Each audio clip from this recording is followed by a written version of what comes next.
CAPSI podcast series, Conversations on African Philanthropy.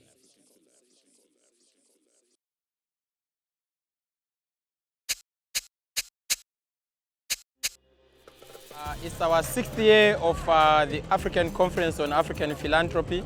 Everywhere where we go, we take the opportunity to experience the place, to experience the culture, but to also showcase the country in which we are doing the conference in. But we also use the opportunity to speak to delegates, record them for our conversations on African philanthropy. So welcome to the Conversations on African Philanthropy on the Nile River, where we are shooting some of our episodes. And in the next 5 days or so, we'll be speaking to different delegates, different actors, activists, foundations, government officials, researchers, you name it all. You want to find anything to do with African philanthropy, visit our channel on YouTube and other platforms, our Conversations on African Philanthropy. Welcome to yet another episode of our Conversations on African Philanthropy with me, Bhekinkosi Moyo. I am really excited to be shooting this episode at the margins of the 6th African Philanthropy Conference that is held in Cairo at the Gerhard Center in the American University here in Cairo. I'm excited to be joined by Tsitsi, Marylin, Midzi. Thank you. All right? Yes. Before we started recording, we were talking about names and the importance of how names also shape identity. You are the head of partnerships at the Agent Fund Africa. Maybe we start with, because I think this morning you were in a panel, and Kumba made us realize what the agent in the fund stands for. Yes. Perhaps we could start by talking about what the fund does when it was established, Yes. what it seeks to achieve, especially for those that maybe might be coming across the name for the first time. Yes. No, thank you very much, Becky. Lovely to connect with you. It's been a long time coming, so I'm very excited that we've managed to actually make this episode happen. And you're right, names do matter. And I take my name very personally. I love, Tsitsi, Marylin, the significance of it. Similarly with Urgent Action Fund Africa, I think the urgent in UAF Africa is also very critical to underscore. The fund emanated from conversations from women rights activists, feminists, just after Beijing platform. And in 1997, the first Urgent Action Fund for Women Human Rights was established in California, in America. And that fund was really resourcing movements across the world in terms of conflict and crisis. And as the history of the Urgent Action Funds evolves and develops, in 2001, movements, allies, actors realized that there were a lot of conflicts on the African continent, and we needed to establish an Urgent Action Fund Africa that would really center the needs of movements in the continent. So we were established in 2001, but globally, as at present day, there are 4 Urgent Action Funds.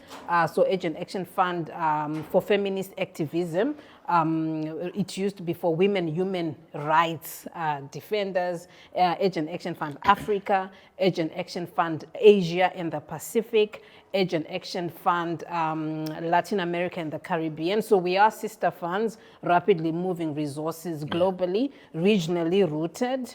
We are independent, but we are interdependent at that global strategic level. So moving resources rapidly is key to our work. And the fastest grant we did was under an hour in Tunisia some 5 years ago.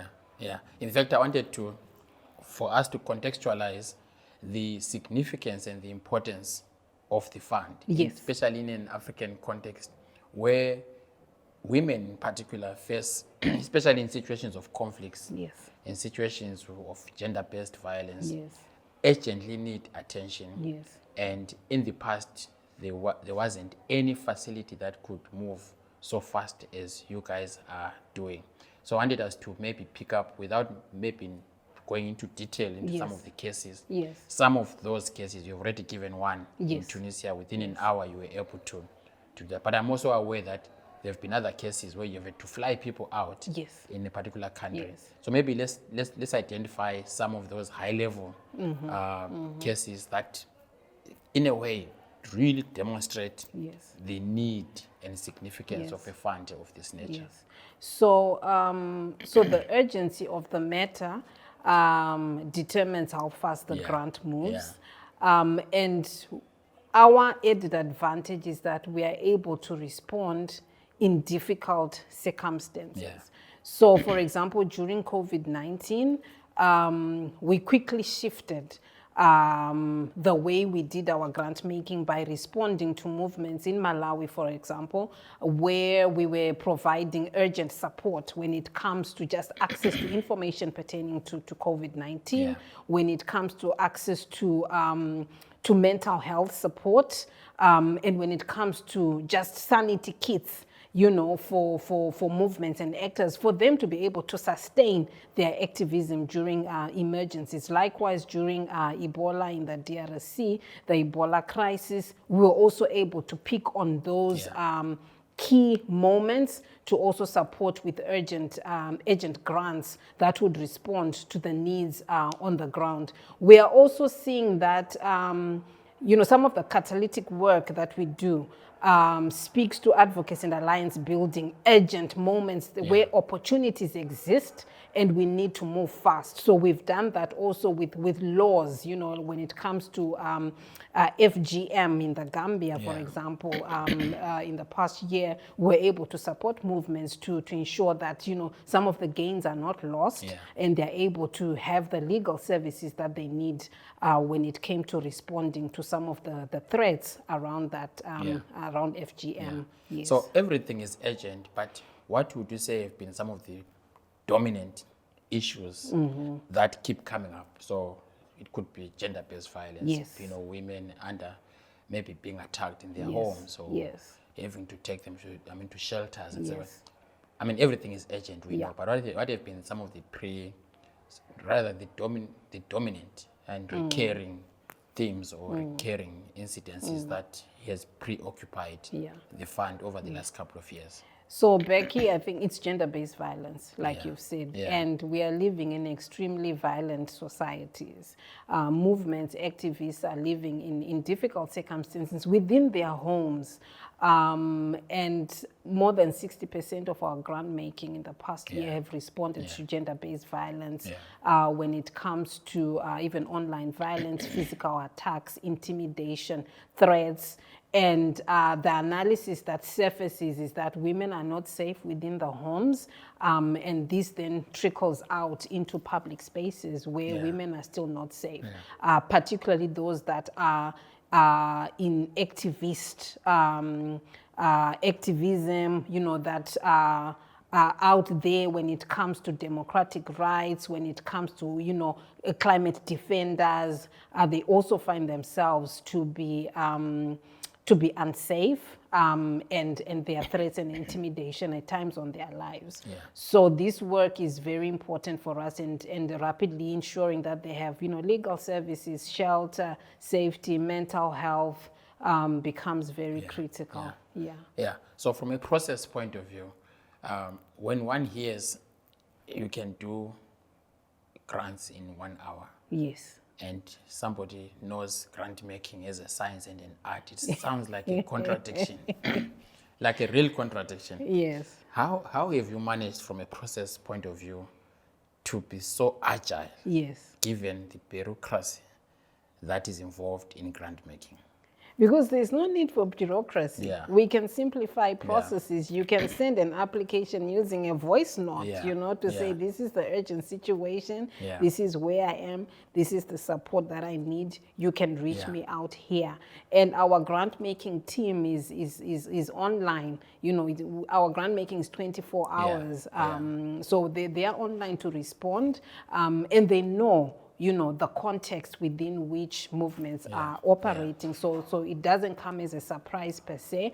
But you can receive, through a voice note. We have a portal on our website where you can submit an application and then an email proposals at uafafrica.org where applications can be sent. So we've simply simplified the processes. So that's the first part of a grant making. Yes. So it's proposal writing. So simplified voice note. Exactly. Right? So that's okay. Yes, that's okay. Now there's the other parts now, approvals and payments. So approvals are instant. Yeah. We've got a process, of course, that we use, a due diligence process that we use online, and we are able to check with our network of advisors, is this an authentic case? What do we do? Is there a fiscal sponsor? And the payment is made. And, with digital technology, payments can move very swiftly. So within 24 to 48 hours, payments would have gone through. So why do you think big foundations in the grant making space take so long? Why have you not adopted? Because what you are describing is practical. Yes. And most of the issues in the continent are as urgent as you face them. But you find that the grant making architecture takes forever. I mean, the shortest you could get is probably 3 months. Because they are stuck in bureaucracy. It's stuck in bureaucracy. I've been on the other side as well. I've worked for bilateral agencies. At times you really want a proposal to move fast, but there are processes that need to happen. We need to check your audit statements for the past 2 years, your budgets, who else is funding you, are you authentic, where are you based, the legalities of it. Also, that bureaucracy takes forever, issues of corruption, anti-corruption, due diligence, compliance, governance, who's in your board. They take forever to be able to move. But the good thing is we as Urgent Action Fund Africa, then we take the burden of movements, of all of these, bureaucratic practices. So we are more than happy to go and, and speak with funding partners around that. We take that, but we also lobby for some of these practices to really just fall away and be forgotten, because they are not, they know us already. So it's not of any added value, but it's to satisfy the bureaucratic systems and at times the taxpayers where the resources are coming from if they are financial. But we take the burden so that at least movements are not left wanting to think, do I have the audits, the boards, the financial statement, where do I bank, due diligence, so it's really an advantage to have a fund that does that work. So clearly, such a fund will be tested on a day-to-day basis. And there are certain risks that you have had to deal with. What are some of the risks that are almost evident if you are to set yourself as an agent fund? Yes. I think one of the risks that we also face is navigating around authentic causes and authentic groups, and really trying to determine, these groups in terms of their existence and the issues. So we have to also dig deeper in some of the cases that we see. So that remains an urgent risk, but also looking at the landscape where we are now. We are receiving more than 300 proposals per week, How do you then differentiate those that are super urgent and those that are looking for core support because they were supported by USAID or they were in a consortium and they're looking for resources to sustain their institution, and the high demands for resources, it means that we have to be razor sharp in ensuring that resources do reach to those that are truly in need. I was going to ask you about the nature of agency. Of course, we spoke about the dominant ones. Yes. But I was going to ask whether there's been a shift in the nature of agency. Because we've just mentioned part of the agency could be somebody saying, I used to be funded by USAID and they've just closed down. Yes. The catastrophe that is about to happen, to our partners, to families and all of that. Do you receive such as well as part of agency? Yes. So what have been the different shifts in the concept of agency? Yes. So the different shifts in the concept of agencies includes just requiring support for core support, you know, to keep the lights on, to keep the institution moving, but also when it comes to online violence and digitech safety and security, how do you secure your social media, your website, the institution, building those so that they remain safe and are not attacked. So those are the two emerging aspects that have come out of our grant making, but also just looking at aspects of humanitarian crises, where we have quite a number of countries that have gone through droughts, cyclones, and are in food insecurity. How do you then respond to immediate basic needs? That would then sustain movement. So we have then managed to navigate that by having a collective care-centered approach where we then have support that is multi-pronged and intersectional. And what are the challenges of working across geographic contexts? Because I'm assuming your geographic spread covers Lusophone, Anglophone. Yes. You know, Francophone, yes. All of that. Yes. All of them with different financial systems, Yes. different legal systems, different state of democracies, conflicts and culture. Yeah. How do you navigate that? So our staff members are dispersed in 16 African countries, including our board, and we are also multilingual. So collectively we speak more than 46 African languages. So we are able to navigate the different contextual challenges, opportunities, and also work across the regions on the African continent. We also have a network of advisors. So these are grantees that we've partnered with before, but they've moved their work, you know, into a different level. So they also keep an ear and a finger on the pulse in terms of the context and in terms of who is working and what sort of work do they actually do on the ground. So we have a multi-tiered approach, but that infrastructure allows us to also know the context in which movements, you know, women's rights organizations are operating in, and some of the legalities that they also face in conducting their activism. So I got carried away because I'm so much fascinated by what goes on in the institution. Yes. You know, the ins and outs and so on. But my interest, I really wanted to talk to you about your role as head of partnerships. And I got really taken by the fascinating story of the fund, which is a really needed facility that has gone a long way in supporting so many women who are either in conflict or in situations of desperation. So, Arambe Ubuntu, Philanthropies, Agent Action Fund has been central in that, jointly with Trust Africa. Yes. Maybe let's talk a bit about, you know, the origins of that. You know, how did it come about? What exactly does it seek to achieve, and where are we? I mean, it keeps showing up in different panels, in different conferences. Yes. Yeah.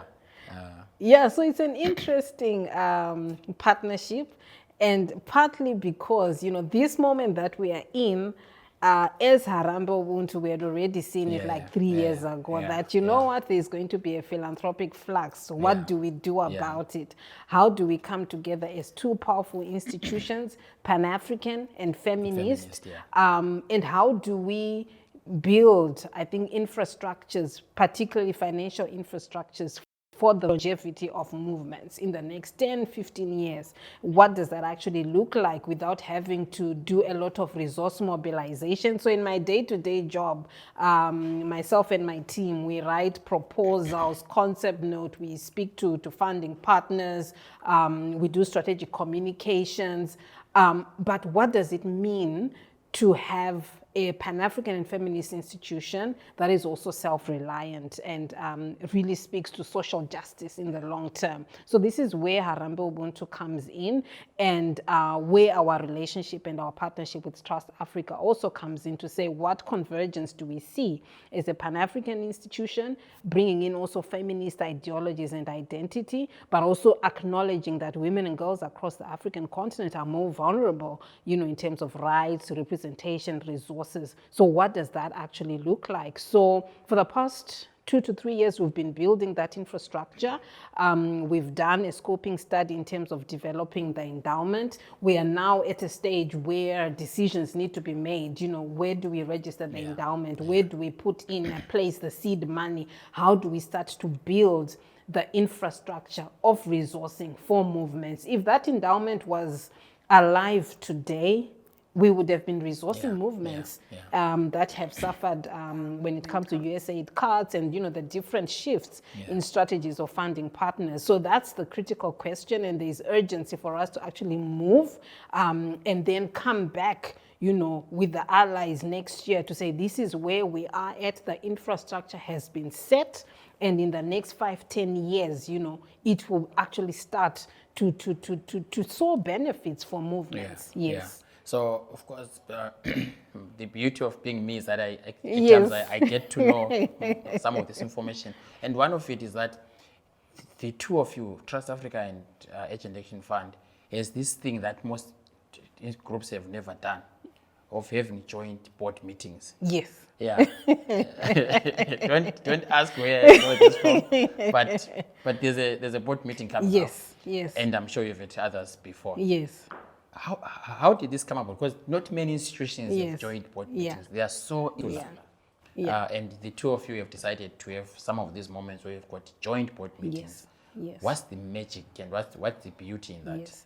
So the magic in that is that you should not walk alone. You know, it's always better to walk in collectivity, in solidarity. So we've been building Harambee Ubuntu in the past 2 years, but now defining the endowment in particular as an infrastructure, what is needed, what governance is needed, how do we bring and carry our boards along, first for them to understand, you know, the history of the initiative, but for them to also see the vision together with us and to be aligned with the vision and to also support, I think, in that strategic thinking in terms of what does it actually look like to resource Pan-African and feminist movements, and how do we as boards enter strategically to support the infrastructure. So it is very unique. I also have not seen it, you know, in the 20 years that I've been engaged in movement building work, but I'm looking forward to seeing some of the outputs of this joint board meeting. Yeah.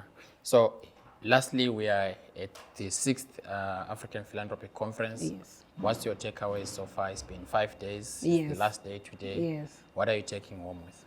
I think my key takeaway is technology and AI. What can it do for us? And, you know, rather than us being afraid of AI, I think the question is, what does AI have to offer for philanthropy, for grant-making processes, for resourcing and adding that flair to our work? So that's my key takeaway. And of course, you know, coming together in solidarity, in community, it's who we are as Africans.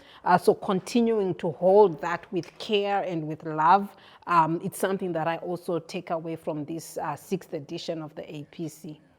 So it's been fascinating, actually, you know, having the conference here in Cairo and in Egypt. Yes. I mean, we held it at a time when the region is experiencing uncertainty, turmoil, and the weather is very hot for most people, but the significance of North Africa for us, you know, who generally are called Sub-Saharan Africa, is an attempt to really integrate, you know, North Africa into Sub-Saharan Africa, so that we see each other as one. But also the beauty of also coming here and just immersing our delegates into the culture, you know, the pyramids, the Nile, and the museums, and all of that. I don't know if you've been to any of the sites outside the conference. What else are you taking away with?